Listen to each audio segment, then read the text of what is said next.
Yeah, I love this question. Thanks for whoever asked it. And I'm assuming this is coming from more of a philosophical place and not a tender personal place. Because I would answer the question differently if it was somebody who's saying, hey, I'm going through some personal pain that I'm trying to deal with at this point in my life. But I'm going to take it from a philosophical perspective. I think that Christians have the best answer to the problem of suffering and pain in the history of the universe. And you can look at other worldviews, you can look at secularism or atheism or Hinduism or Buddhism or whatever and ask, what's their answer? And the answer is sometimes, well, life sucks, or the answer is it's all an illusion, or just tolerate it. The Christian answer is very different. It's that God has come to do something decisive about the problem of evil in the past.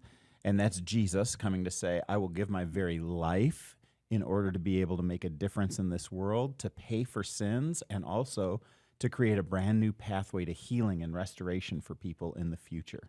So God cares so much about the problem of evil that he has entered into our reality and taken it on himself.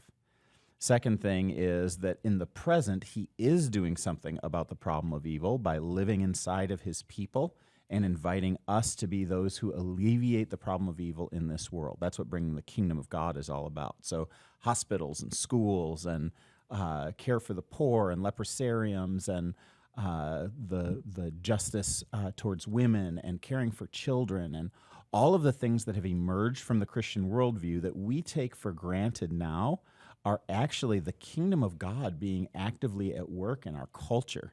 And so we see God stemming the tide of evil through Christians and cultural change in a way that's very powerful. And then the third thing is in the future, he will do something about suffering and evil. So for now, suffering and evil still exist in our world. They still cause pain. They still hurt us.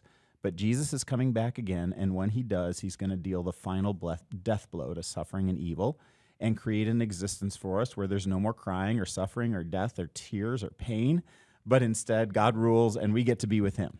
So I think best answer in the world is God has done something, he is doing something, he will do something about evil, and Christianity just smokes any other worldview in terms of answering that question well.